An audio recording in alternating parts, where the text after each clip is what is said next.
another petition on the same issue should not have come up. Mr. President,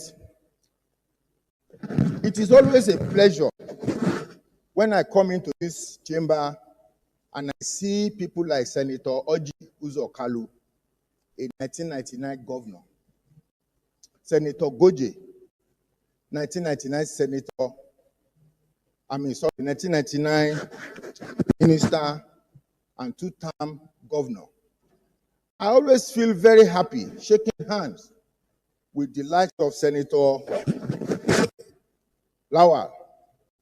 And I put myself as being a very lucky person if I stand and I shake hands with even the distinguished Senate President. I know where I was in 2007 when you became a governor in this state, in this country. And I know it is not for mere guys, mere people that can become governor in your state.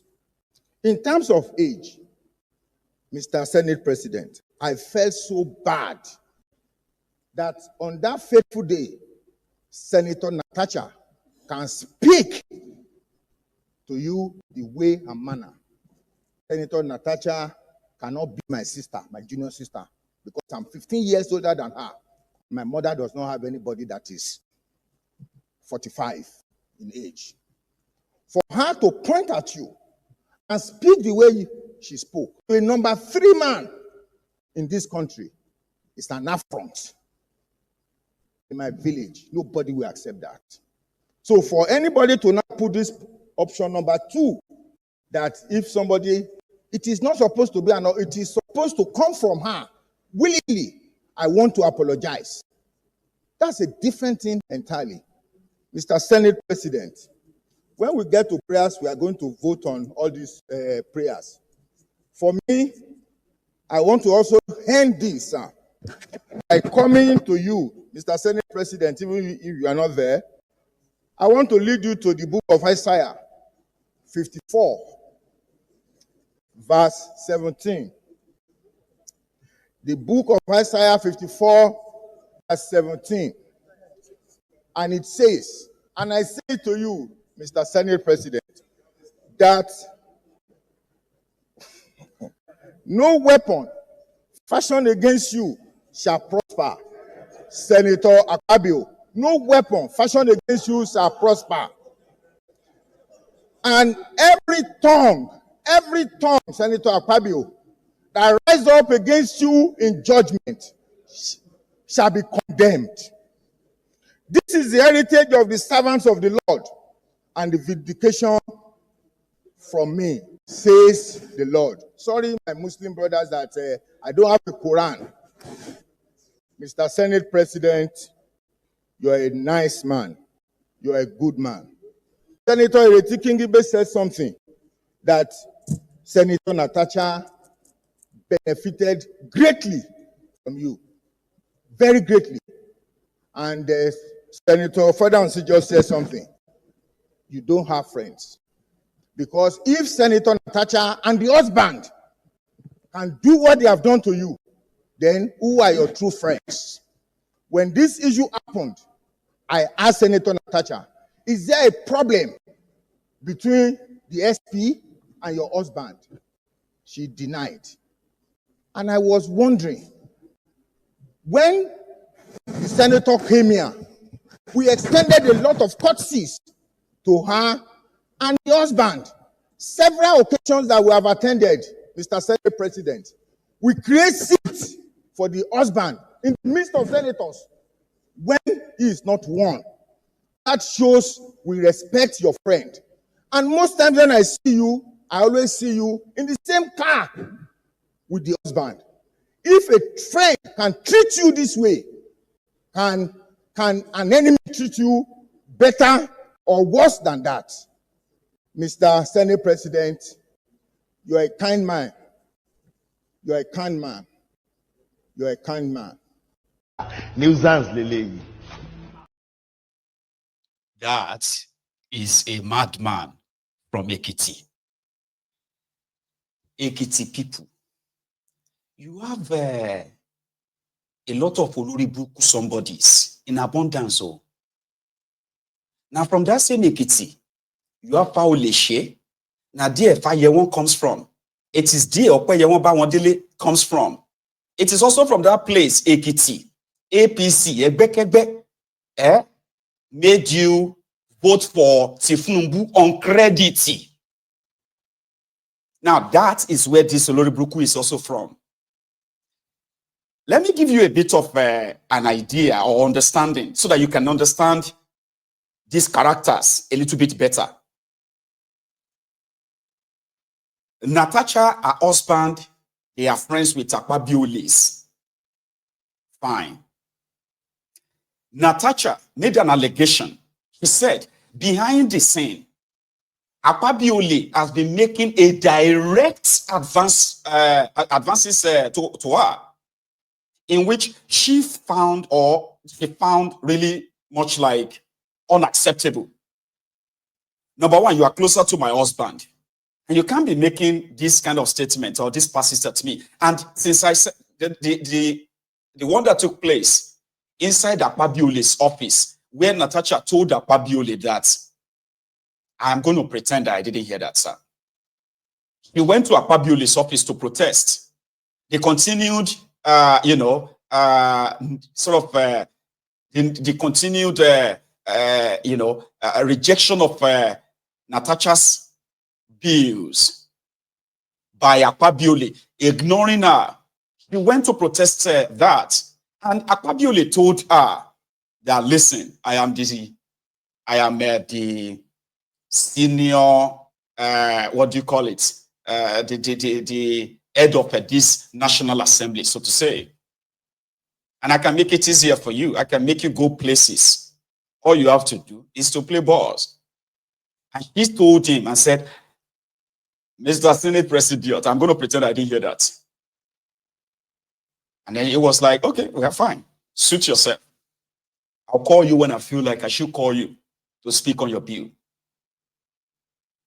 That happened between the two of them. There is no investigation launched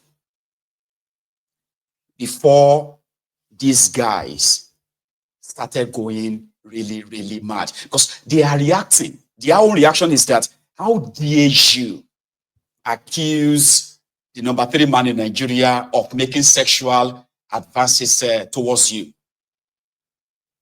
They haven't investigated to see that maybe it's a lie or truth. But they are banking on that, and they are punishing her for that. Right?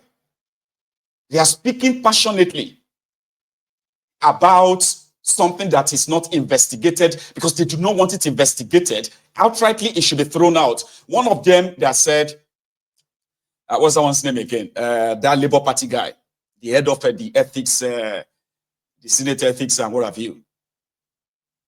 That one categorically said the petition is dead on arrival. It must be killed. And Natasha herself must be punished for daring to come to the public and say that. Oh, there was another lunatic. This one is from the northern part of Nigeria. That one feels like, how dare not? Wait, before I even go to that. Papa, even if I am 18 years old, elected by my people to go and be a senator, and you are 80 years old, elected by your people to be a senator, number one, that I'm 18 doesn't make me your junior. I'm not your son, your grandson, or whatsoever. We are colleagues in this chamber. That's how it works. So courtesy demands that respect goes both ways. You want to be respected? Then you have to respect yourselves and respect me. You have to respect people. Respect goes both ways. You don't demand respect where you are disrespecting yourself and disrespecting your own supposed colleagues. Or shameless humans, low lives, scum of the earth, they are those in charge of that contraption. The worst of Nigeria are those in charge of Nigeria. And therefore, majority of them are personally, like, did you hear where he said, when I look back in 2007, I know where I was. It was a nobody. But today he's a senator. So he's wondering, how could another senator that I am 15 years older than be coming here to accuse people who are older than her? You know? There's something I'm going to say about these older people too in Nigeria. Well, I want you to listen to this mofo from God knows where from. And then I'll call the leader of the Senate to end it. The senior senator, Danduse, he doesn't speak always, so let him say something. Thank you, Mr. President, my respected colleagues. This matter is very important for us to look at it with all sense of responsibility, because this institution is an institution that must be respected and appreciated in terms of making law and in terms of following due process. And if you look at the public discourse on this very important issue, and if you look at the type of stereotype of form of perception and the negative and the unfortunate situation this distinguished Senator Natasha, after all the appeal made by her prominent senators from her state, she continued to go to the court and continued to go to the public instead of to refer to the Committee on Ethics and Privilege. I think if we are not enforcing our constitutional responsibilities, I urge this Senate to expunge the second recommendation for that the Senate to consider lifting the suspension or reducing the tenure of suspension of Senator Natasha shall, if she submit a written apology to the Senate before the reconsideration by the Senate, because she has the leverage to do what is needful as a matured and responsible woman. But despite that appeal by my neighbor, she went and destroyed the names of prominent leaders of this institution. So I'm against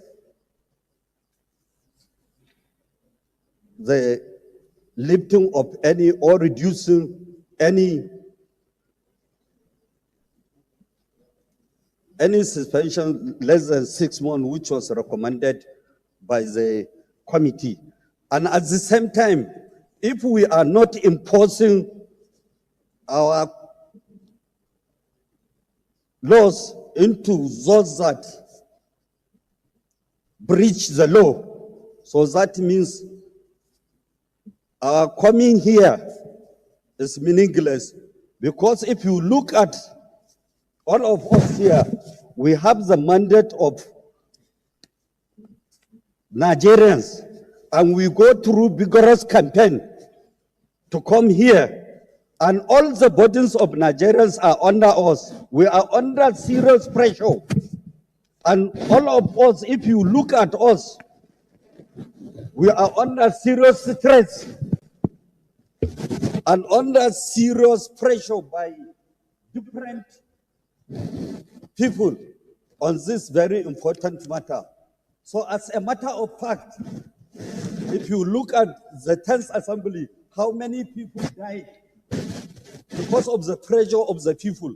And this negative and stereotype form of perception, which was created by disgruntled elements because of their selfish and myopic thinking, will allow them to be continued to come into this right chamber. Mr. President, and respected colleagues, with due respect and sense of humility, generosity is being encouraged in all religions, whether Islam, or Christianity, but law must be imposed on anybody. That is why Nigeria, we are having a lot of problems.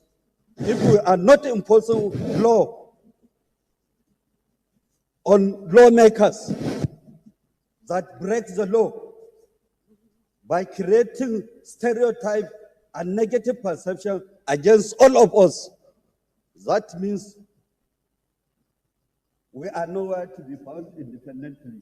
Mr. President, my respected colleagues, prominent state and prominent individuals that are here, all of them are under serious discourse. I saw His Excellency, the former governor of Abia State in Arise. I saw him in channels defending this institution, this sanctity of this institution. We cannot allow ourselves to be put under serious stress. We have a lot of things. Under this assembly, we are trying to solve most of the existing problems we have inherited since. Nuisance lele. Shembowiri is talking about the pressure they are under from the people. That some of them even died. So we cannot let a senator to continue to mount pressure on us. We are under pressure. I don't know how to kind of imitate him, though, but you all heard him. So whatever it is that your question is, right, I'm going to ask you to hold on to it, okay? Because, number one, some people struggle to even understand what he's saying. But in a nutshell, he was there to remind everyone that there is no prayer that Natasha should, should be coming back. So she won't come back, according to them. She will not come back. And if she, after that 6 months, if she wants to come back, right, she would need to write an apology letter and apologize to the Senate and say, I am sorry that I got sexually harassed and I raised alarm on it. So it is a place where, in Nigeria, especially from the parts where I come from, we have so many unfortunate older people, all right, who somehow, right, they have built this reputation of irresponsibility.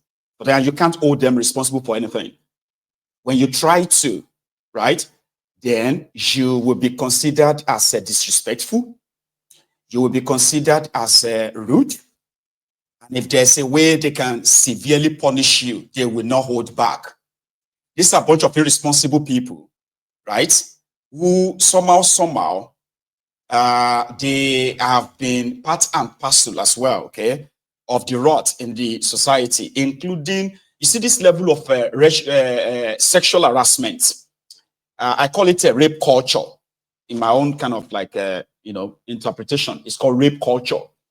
It is a culture where if you are a woman, okay, there are some certain things that they want you to believe is already rigged against you.